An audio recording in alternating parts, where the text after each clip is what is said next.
오늘은 잠언 9장 1절에서 6절의 말씀을 통해 지혜의 초청이라는 제목으로 함께 은혜를 나누고자 합니다. 솔로몬은 계속해서 젊은이들에게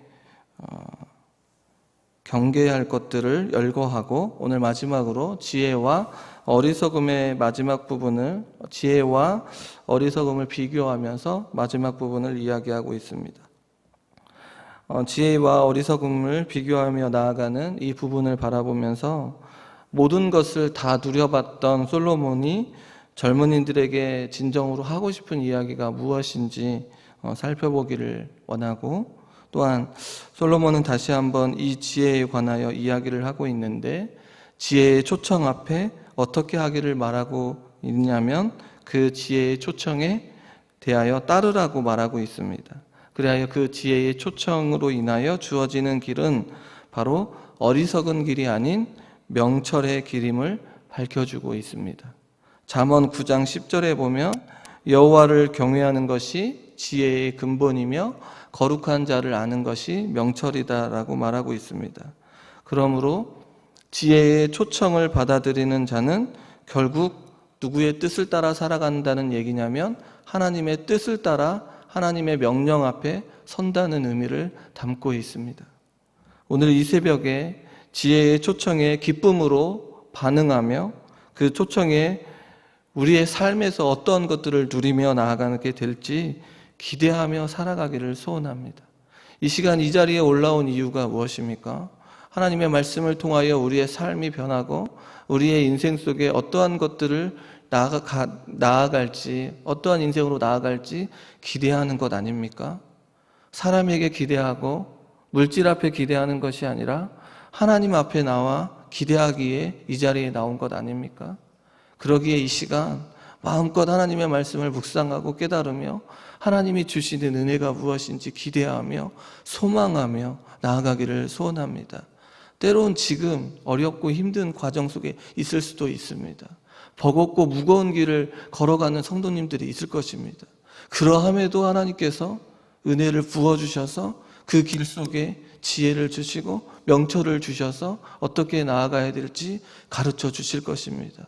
왜냐하면 하나님은 창조주이시기 때문에 그렇습니다. 그러니 이 새벽에 올라온 사랑하는 성도님들, 무엇을 붙들어야 되겠습니까? 말씀을 붙들어야 하고 하나님 앞에 부르짖어야 합니다. 오늘 본문 1절을 보면 지혜를 무엇처럼 표현하고 있냐면 사람처럼 표현하고 있습니다. 지혜가 그의 집을 짓고 7기둥을 다듬고 있으며 짐승을 잡고 포도주를 혼합하여 상을 갖추고 라고 말하고 있듯이 지혜를 사람처럼 표현하고 있는데, 우리는 8장에서, 우리 앞선 8장에서 지혜가 누구인가라고 살펴봤는데 지혜는 성삼위 하나님을 표현하고 있다고 8장에서 우리는 살펴봤습니다. 이로 비추어 오늘 본문에서 다시 말해 하나님께서 집을 짓고 짐승을 잡고 포도주를 혼합하여 상을 갖추고 있다고 표현할 수 있습니다. 그런데 이렇게 표현하는 것은 이 잔치인데 잔치가 어떻다는 것입니까? 풍성하다는 것을 알 수 있습니다. 하나님께서 우리를 초청하여 우리에게 무엇을 주시냐면 가장 좋은 것으로 채워주시는데 영적 영향력뿐만이 아니라 우리에게 기쁨을 주시기 위해 모든 것들을 다 어떻게 하고 있냐면 예비해 주시고 있다는 것입니다.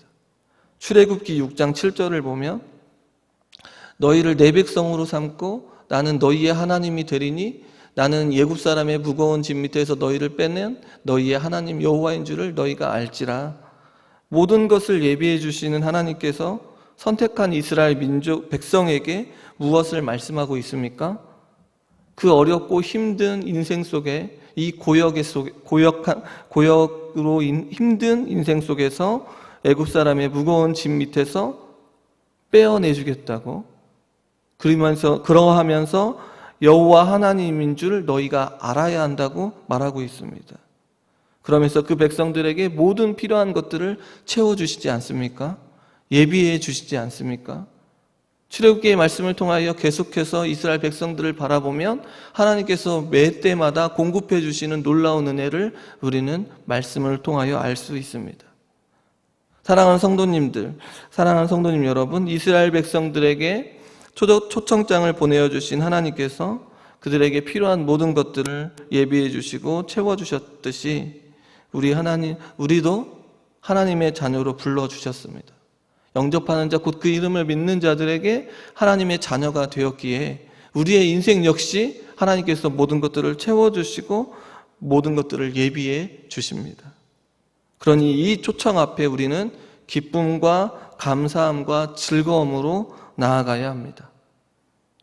그리고 이제 이 잔치에 참여할 자들을 불러 모으는데 3절에 보니까 자기의 여종을 보내어 성중 높은 곳에서 불러 이르기를, 그러니까 성중 높은 곳에서 부른다는 것은 모든 사람들이 다 들을 수 있도록 분명하게 전했다는 의미입니다. 얼마나 간절하고 간곡한 초청인지를 보여주고 있습니다. 이러한 초청 가운데 누구에게 이야기를 하고 있냐면 어리석은 자에게 어떻게 하라고 말하고 있습니까? 돌이키라고 말하고 있습니다. 그럼 어리석은 자는 누구입니까?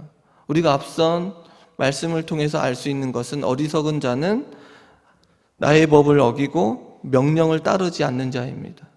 이러한 자들은 온갖 종류의 유혹과 미혹에 노출되어 있어서 하나님의 법을 따르지 아니하는 자들입니다. 이러한 자들에게 필요한 것은 무엇입니까? 잠언 1장 4절을 보니 어리석은 자를 슬기롭게 하며 젊은 자에게 지식과 근신함을 주기 위한 것이니 라고 말하고 있습니다. 잠언을 시작하면서 어리석은 자를 슬기롭게 해야 함을, 또한 젊은 자에게 지식과 근신함을 주기 위함임을 잠언은 말하고 있습니다. 다시 말해서 하나님의 말씀을 통한 지속적인 교육이 필요합니다. 근신과 또한 지식을 주기 위한 계속적인 교육이 필요합니다. 그러기에 어린 자녀들에게, 손자와 손녀들에게 하나님의 말씀을 교육하는 것이 얼마나 중요한지 말씀을 마음에 새기고 목에 어떻게 하라고 말하고 있습니까? 매라고 말하고 있습니다. 미간에 붙이고 그 말씀을 따라 살기 위하여 또한 자녀들에게, 손자와 손녀들에게 계속해서 지속적인 교육이 필요하다는 것을 강조하고 있습니다. 그렇기 때문에 사랑하는 성도님 여러분, 자녀들에게 요즘 너무나도 좋은 이 시대 아닙니까? 하나님의 말씀을 핸드폰에 보낼 때도 있지 않습니까? 보내고 그 말씀을 계속해서 보내주시고 외우게 하시고 또 제가 외운 말씀을 영상으로 찍어서 손자와 손녀들에게 독려하고 그 말씀을 따라 살기 위해 몸부림을 쳐야 합니다. 이번 주에도 유초동부 친구들이 이 말씀을 암송하는 것들을 저에게 가끔씩 이렇게 보내주는데 그것을 보면서 위로함을 받습니다.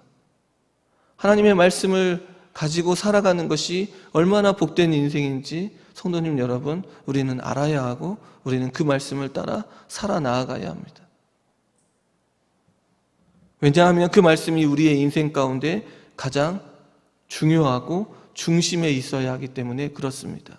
왜냐하면 어리석은 자의 길로 들어가지 않습니다. 우리의 신앙의 모습도 마찬가지 아닙니까? 우리의 신앙의 연수가 중요하지 않습니다.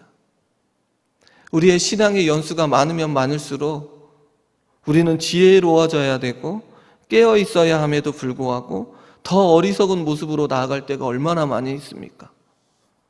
얼마나 완고하고 완악한지 모릅니다. 지혜이신 하나님의 말씀을 알면 알수록 더 납작 엎드려져서 하나님의 은혜를 구하고 하나님께서 원하시는 일들을 구해야 함에도 불구하고 죄로 달려가기 쉬운 우리의 어리석은 모습이 보이지 않으십니까? 그러함에도 주변에 있는 자들의 모습을 지적하며 우리를 바라보지 못하는 그런 어리석은 모습이 보이지는 않으십니까? 이러한 어리석은 우리의 모습을 바라보시면서 하나님께서 지금 무엇라고 말하고 계십니까? 돌이켜라, 회개하라 라고 말씀하고 있습니다. 또한 지혜 없는 자에게 말씀하십니다. 어리석은 자에게 말하고 계십니다. 내 식물을 먹으며 내 혼합한 포도주를 마시라고 말합니다. 영적으로 깨어있어 날마다 하나님 앞에 서야 함을 말하고 있습니다. 그러하지 못하고 사람을 바라보며 환경을 바라보며 육신을 바라보며 어떠한 것이 정말로 옳고 그른 것인지 모르는 자들, 어리석은 자들, 지혜로운 자들, 그러한 지혜 없는 자들, 그러한 자들이 바른 길로 돌이키기 위하여 누구에게까지요? 어리석은 자에게까지 영적인 방향을 바꾸기를 원하시며 초청하고 있음을 알 수 있습니다. 이것이 바로 하나님의 사랑이요 하나님의 긍휼임을 우리는 기억해야 합니다. 물질이, 환경이, 사람이 우리에게 풍성케 하는 것이 아닙니다. 다 누려봤던 솔로몬이 무엇에 관하여 이야기하고 있습니까? 어리석음에, 지혜 없음에 관하여 이야기하고 있습니다. 그러면서 초청한 목적을 분명히 하고 있는데 오늘 6절을 함께 읽어보겠습니다. 읽겠습니다. 어리석음을 버리고 생명을 얻으라. 명철의 길을 행하라 하느니라. 어리석음을 버리기를 명령하고 있습니다. 그리고 무엇을 얻으라고 말하고 있습니까? 생명을 얻기를 명령합니다. 잠언 3장 2절에 보면 그리하면 그것이 네게 장수하여 많은 해를 누리게 하며 평강을 더하게 하리라.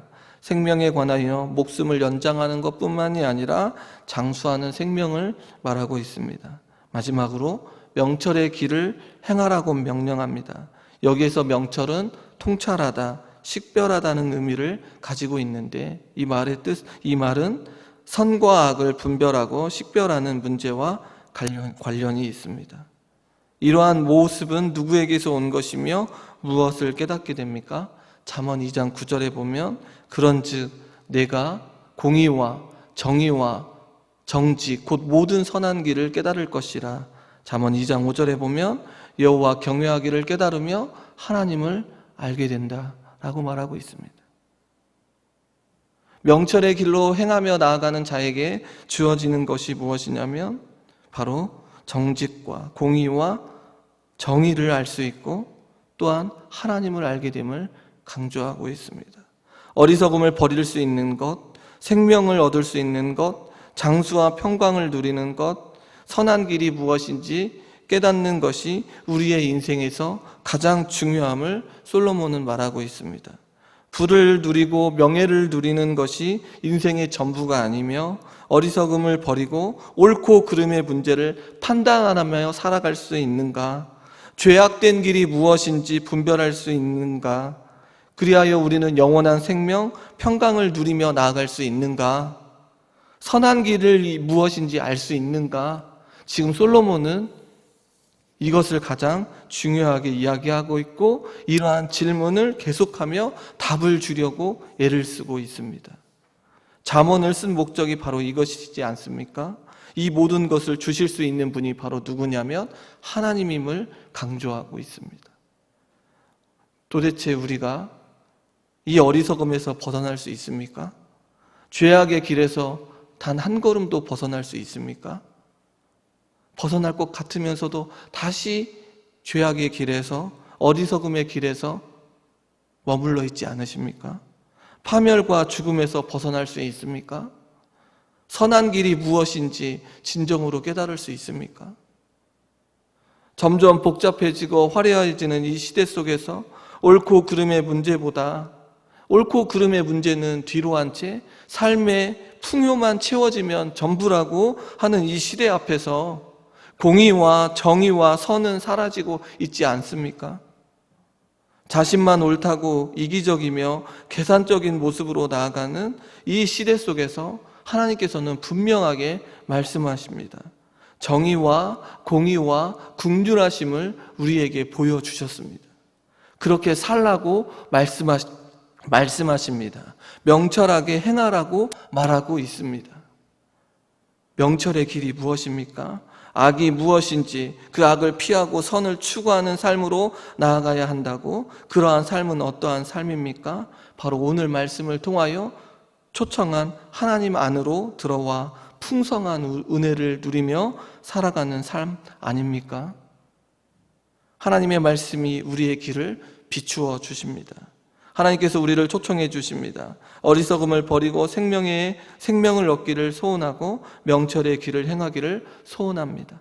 그 길은 바로 여호와를 경외하며 살아가는 삶입니다. 사랑하는 성도님 여러분, 우리의 삶 가운데 하나님께서는 계속 초청하고 계십니다. 요한복음 3장 16절에 보니 하나님이 세상을 이처럼 사랑하사 독생자를 주셨으니 이는 그를 믿는 자마다 멸망하지 않고 영생을 얻게 하려 하심이라 라고 말하고 있습니다. 지혜의 초청의 끝은 바로 이것입니다. 하나님께서 세상을 사랑하시고 저와 여러분을 사랑하십니다. 그리하여 예수님을 보내어 주셨는데 그 예수님을 믿는 자들에게 멸망당하지 않고 영원한 생명을 얻게 하신다고 말씀합니다. 너무나도 많이 알고 있는 이 단순한 이 말에 우리는 너무나도 많은 것들을 부여하지 않습니까? 그러기에 오늘 우리는 이 초청에 무엇하면 됩니까? 아멘이라고 고백하면 됩니다. 그 초청으로 인하여 누리는 기쁨과 평안을 누리면 됩니다. 거기에 많은 것들을 부여하지 마시고 그냥 하나님 감사합니다. 저 죄 많고 허물 많은 이 죄인이 하나님 앞에 초청받아 영원한 생명을 얻게 되니 지혜로운 길로 나아갈 수 있게 되니 감사합니다. 아멘입니다. 하나님, 오늘도 이 길에 설 수 있도록, 지혜로운 길에 설 수 있도록 도와달라고 기도하며 나아가면 되는 것 아니겠습니까? 그리고 하나님께서 예수님을 보내어 주셔서 공의와 정의와 긍휼과 선한 길을 보여주셨는데 우리도 이러한 길을 걸을 수 있도록 도와달라고 몸부림을 쳐야 합니다. 이 새벽에 공의와 정의와 긍휼을 보여주신 그 예수 그리스도의 보혈의 십자가의 은혜를 힘입어 이러한 길로 나아갈 수 있도록 우리에게 힘을 달라고 기도해야 합니다. 죄악으로 달려가고자 하는 우리의 발, 부정과 음란함으로 가득 찬 우리의 마음, 다른 자들을 비난하며 힐난하기 좋아하는 우리의 입술을 다시 말해 하나님 앞에 부르심을 받은 하나님의 자녀인 우리 성도, 우리의 삶의 길을 온전히 보호해달라고 매일같이 우리는 부르짖어야 합니다. 지혜이신 하나님 앞에 나와 겸손하게 무릎 꿇고 오늘 한날도 하나님이 주시는 이 놀라운 초청 앞에 기뻐하며 나아가는 한날이 다 되기를 소원합니다. 우리의 자녀들이, 손자와 손녀들이 이 놀라운 초청 앞에 살게 되어 공의와 정의와 긍휼함을 맛보기를 소원합니다. 이 땅에서 하나님께서 주시는 예비된 축복들을 누리며 또한 영원한 생명을 얻는 하나님의 자녀들이 다 되어야 되지 않겠습니까? 어리석은 길로 나아가지 않도록 우리 기도해 주어야 되지 않겠습니까? 이 시간 이곳에 머리 숙인 우리 모두가 먼저 지혜의 초청을 받은 자들로 초청받지 못하여 어리석은 길로 지혜 없는 길로 나아가는 자들의 삶을 하나님께로 인도하는 그런 축복을 누리는 우리가 되기를 소원합니다. 또한 전주 동부교회가 이러한 일들을 감당하기를 원합니다. 이 근동에 어리석은 길로 나아가는 자들, 지혜 없는 길로 나아가는 자들, 그 자들을 이 지혜의 초청을 하시는 그 하나님의 사랑을 담대하게 전하고 외치는 축복된 교회가 되게 해달라고 우리 몸부림을 치며 기도하시기를 간절히 소원합니다.